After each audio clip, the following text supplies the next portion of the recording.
you think the dead come back and watch the living? I don't believe it.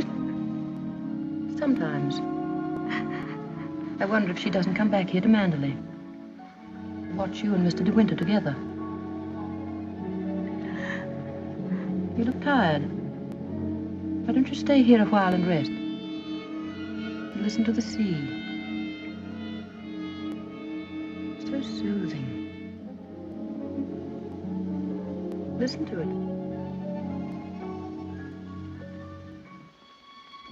Listen. Listen to the sea.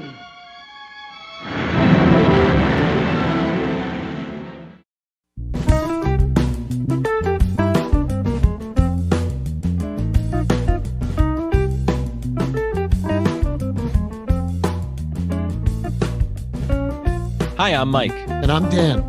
Welcome back to 15-Minute Film Fanatics. You know how the podcast works.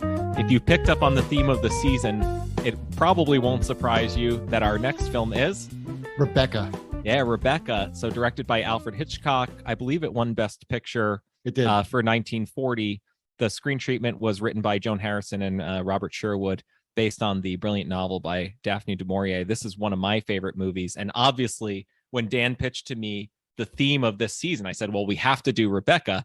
And I asked him, and Dan, what did you say? I said, I don't know. I haven't seen Rebecca in a long time. I remember liking the novel, but I don't know. Does it still hold up? And Mike said to me, what are you talking about? Like, it's a great movie. And I'm like, all right, let me watch it again. So I watched it for the podcast, and 10 minutes in, I'm like, yeah, that's funny. I don't remember it being this good. Half an hour into it, I'm like, I really don't remember it being this good. And an hour into it, I was like, yeah, why haven't I been watching this more often? So great pick, Mike. So in part one, we like to talk about our overall takeaway. So Dan, what do you think as a whole, start to end? Start to end, I think this is a great, well, it's funny because it's almost like an Hitchcock movie, because it's, if someone said to you, like, if someone didn't like movies at all or didn't know movies at all, and said, give me some 5 Hitchcock movies, you'd say, okay, here we go. North by Northwest, Notorious, Psycho, Vertigo. Like, this it doesn't strike you that way. Although there's great Hitchcockian moments as it goes on. It's very much a lavish David O. Selznick production. And I got to read, if you ever get a chance to read David O. Selznick's book, Memo, it's all his memos and telegrams to people. And he writes a lot about Rebecca and the making of it. It's great. So it's got that feel to it. But I mean, it's a great movie. I think it's a great portrait of insecurity. And here's what I mean by that. Joan Fontaine is so good, right? She's really awkward. When she talks to Laurence Olivier the first time, she gets yelled at by Mrs. Van Hopper for being forward. And, you know, the movie obviously puts her, she's supposed to be the opposite of Rebecca, right? And we never see Rebecca, but we have no doubt that she was, like, you know, drop dead gorgeous, gorgeous enough to fry a man's brain. And we know that whatever she was, Rebecca wasn't insecure, right? So I think that we'll have to call her Joan Fontaine, because of course the joke of the book is we never know her name. I think Joan Fontaine is so good as this paid companion. Like, it's such a demeaning and depressing job. Like, you know, he says, I didn't know companionship could be bought. She's a cipher, and the movie does such a good job of dramatizing that feeling of not being much and not thinking that you're anything special, and that, like, the real world of the world of movies is for other people, right? And you know, you ever like go into a restaurant and you're kind of like, all right, this is a little bit out of my league, or you're talking to people like, what would that be like if you felt that all the time, to feel out of your depth? Like, I'm going to steal a bonus moment. I love when she's like learning how to like be Mrs. DeWinter, and they say, well, when you finish your letters, you can, she's like, my letter, like, who am I writing letters to, right? Or when Firth asks her, like, what sauce for luncheon, she's like, what do you usually have? She doesn't know. And I just think, you know, she's so good in the movie at becoming Mrs. DeWinter, and like kind of like growing up before her eyes, going from a nobody to a somebody. And I think, you know, there's all the great stuff with, you know, with Mrs. Danvers, we'll talk about later, but the whole through line of the movie of her growing up, I think is so well done. It does strike me as a very classic Hitchcock movie, though, because I think Hitchcock's real theme throughout all of his films is insanity hiding inside normality, or especially domesticity, right? The joke Shadow of of a something Doubt. like Notorious or North by Northwest is that these, you know, world dominating Nazis are hiding in plain sight, and that a regular guy can be out to lunch with his mom and get drawn into it, right? That's actually very much in the vein of what we see in Rebecca, in that the the house is going about its normal business. And I really like, as you said, the through line or the narrative arc of the second Mrs. DeWinter getting used to the house. But deep inside the core of the house is Mrs. Danvers, is something that's deeply not normal. When Max says, I never thought of it as a place as on a postcard, I always thought of it as home. Right, there's a tension there because, of course, the implication is he doesn't quite like to be at home, does he? But the house is open to the public. She wants to throw the party, and you have to invite the whole village. It's a big to do, and they have no idea what's going on in the home. Right, there's that secret part of the heart. There's that one wing of the house where nobody goes, and to me that feels very Hitchcockian. Well, of course, it's also Hitchcockian. It's like Shadow of a Doubt, right? Is like there's a cute little small town America, but there's also Uncle Charlie walking around, you know, the Merry Widow killer. So that's Hitchcockian as well. And what you just said also about the house, like to me, it's home. The movie also does a great job of, you know, making the house, I don't want to make it sound too corny, but it's too late. The house is like a character, like Mandalay is like a character. And didn't it remind you of Mia Farrow and Rosemary's Baby, which we've also covered on here? Like you said, that phrase Zillow porn, like walking into this place, like, oh, wow. Like even when I watched it, I'm like, that fireplace in the library is as big as my living room.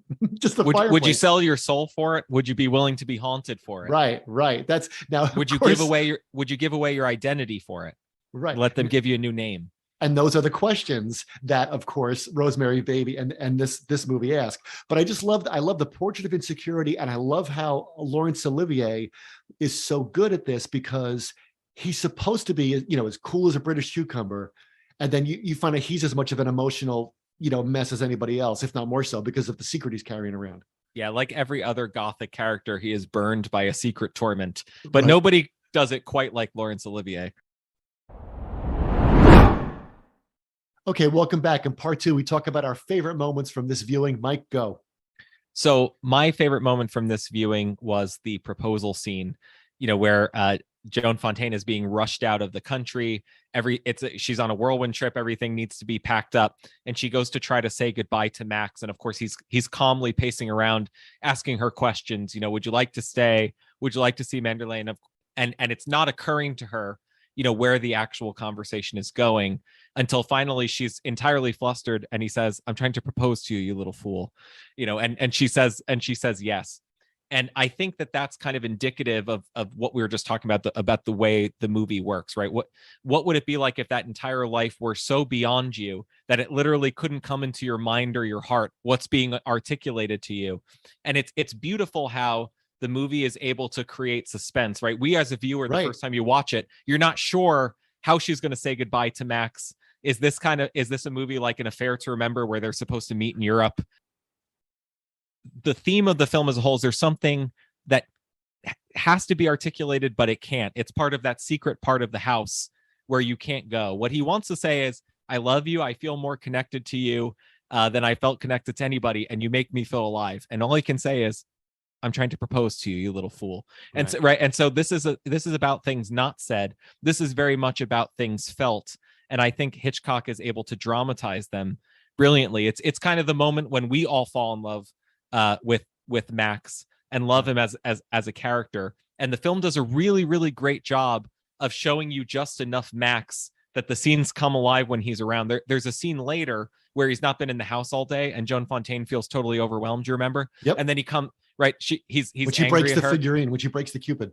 Yeah. And then he comes walking in and she runs up and jumps into his arms, right? Because even as a viewer, we're so overburdened with the tension of dealing with the house without him in it that to see him is a relief. Right. And I think from that very moment of the proposal, Hitchcock and the screenwriters are in control of exactly how much Max, how much relief they give at any given time, until of course you find out what the plot is and your idea of this person that you think you know is totally transformed. So in that way, they do a really, really great job in making us feel what Joan Fontaine is feeling about Max as a viewer.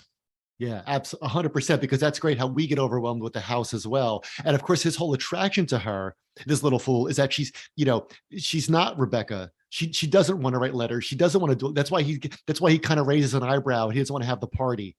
She starts to do these Rebecca kind of things, and he that's not why he likes her. She doesn't look like Rebecca. She doesn't act like her.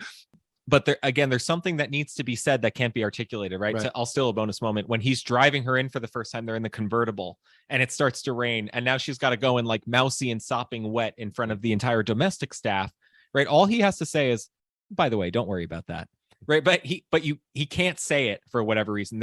There's a secret hidden that's locked away, just like Rebecca's locked away at the bottom of the boat. And that's where words are. That's where the truth is, literally. And so none of the characters can articulate the truth to one another. That's actually where all the vexations and complications arise out of. That's what it's like to watch this movie. So what's your moment? So my moment was when they watched the movies of their honeymoon. I thought that was such a great moment. And he looks back at them. He watches those movies to see them being happy in the past. And it occurred to me how much of this movie is like a rough draft or a rehearsal for Vertigo. And the more you think about this off and on during the day, you start to see how much this movie is like Vertigo, right? So you start with the movies. What's a movie, right? It's a moment frozen in time. And so much of this movie is about the past interfering with the present. So when you watch your home movies, you're in the present, but you're somehow the past is in the room with you. That's the feel of the whole movie, right? We never see Rebecca, but she's in every frame. She's the title character, even though we never see her, right? And every scene in the movie, once she gets to Manderley, is like that. Like, and here's another sub Hitchcock idea. Rebecca's room is like what other room in Hitchcock? I'll tell you. The motel room in Psycho. Yeah, Norman's mother's room in Psycho, where he had the whole thing laid out, right? So Norman's mother's bedroom was like frozen in time, right? And that's what Rebecca's room is like, that wing of the house in Manderley. It's a tomb, but it's also a time machine, which is why Mrs. Danvers goes in there and starts touching all the clothes again, because it's a time machine. Now, Laurence Olivier doesn't want to go in that time machine. He's trying to destroy the time machine and bury the time machine at the bottom of the lake. But it's all about how whether or not Maxim could break free of the past, just like, of course, in Vertigo, that's what Scotty tries to do, right? Both in Vertigo, Scotty is a guy tortured from a death from the past when the cop fell down at the beginning, right?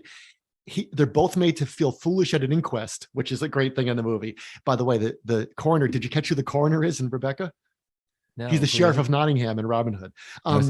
I like how he's just totally not with it. You know, yeah, he's like, totally, yeah, your fingerprints are all over the place, but don't worry, old boy, I'm sure it'll be fine. As opposed to the coroner in Vertigo, who gives Jimmy Stewart like the hardest time ever in coroner history. But also Jimmy Stewart and Laurence Olivier, they both try to find a cure or some kind of therapy to this by falling in love.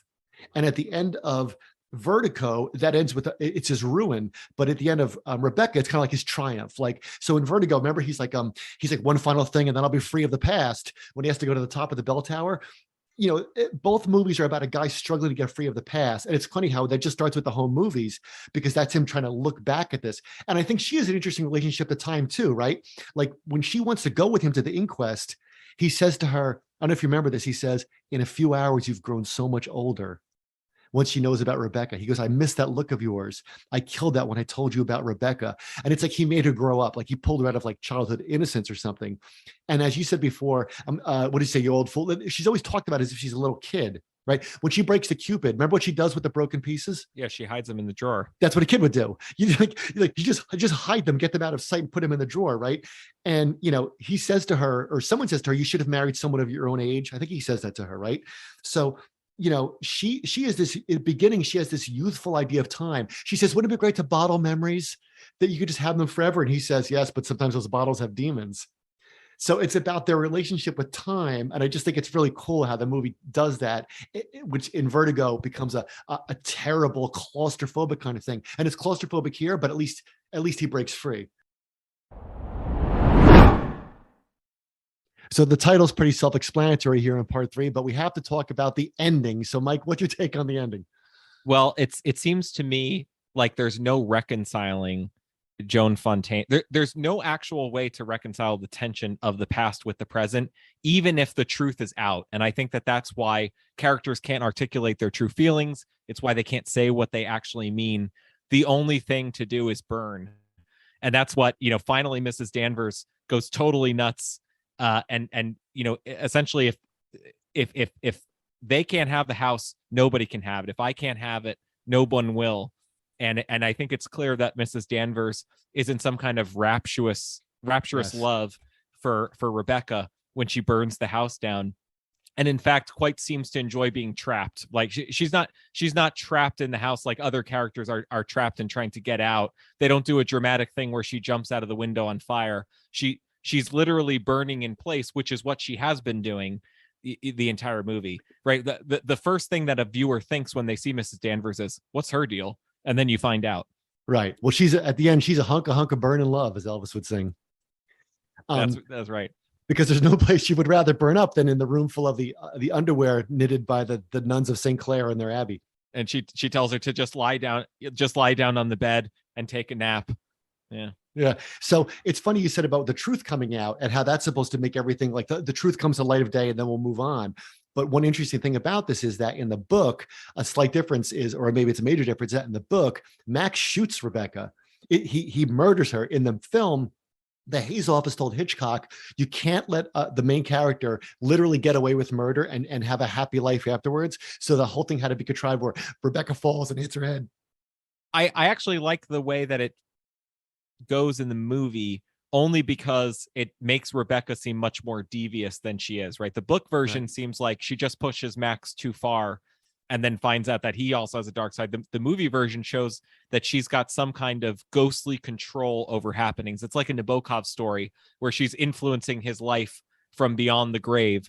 And that's the influence that they're trying to break free of. And certainly Mrs. Danvers is not able to. It also seems like her cousin Jack is still in love with her. I don't know if you picked up on that whole plot that I think she was obviously in love with her cousin. It's perfectly cast because we love him so much. We love George Sanders so much from All About Eve.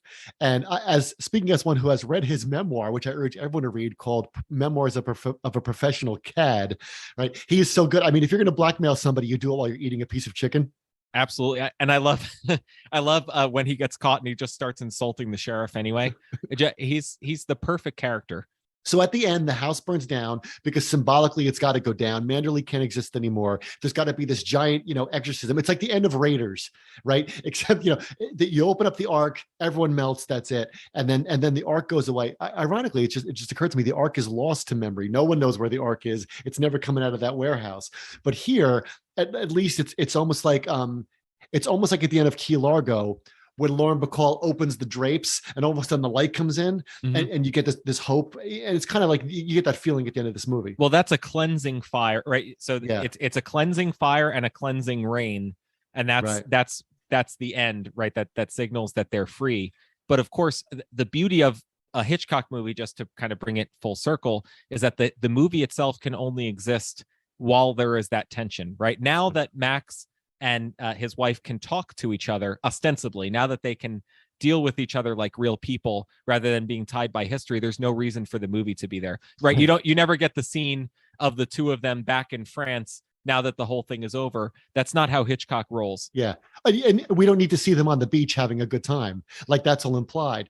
But again, going back to what I said before, to bring in Vertigo, right? Like Rebecca is so satisfying because it ends in a big way. It ends with big emotions. You have big emotions. Everything about the ending is gigantic. That's the Selznick part, right? Vertigo stops. When Vertigo ends, especially the first time you see it, you're kind of like, you don't even know how to feel at the end because you're just watching Jimmy Stewart at the top of the mountain looking down and you're wondering what he's thinking and what have I done? And that movie just kind of stops. And so that resolution never comes for him. This conflict, I mean, he resolves the plot. He understands how he's been tricked, but this whole idea about the past and breaking free from it, it's a mess. Yeah, but every script that Hitchcock ever films ends at least 30 seconds before you'd feel good about it. At the point at which you're confused about how to feel about it, it's totally over. Well, at least the dark ones, right? The comedies, you know exactly how to feel at the end of North by Northwest. But again, you don't get the last funny scene. It's just, that's where he draws the line, and I really respect him for that. Thanks for listening, everybody. We hope you enjoyed our conversation about Rebecca. Great pick, Mike. We hope you'll follow us on Twitter at 15MANFilm and also follow us on Letterboxd, where you can find out what we've been watching lately, give us suggestions, let us know what to watch next. Thanks a lot, everybody. We'll see you next time.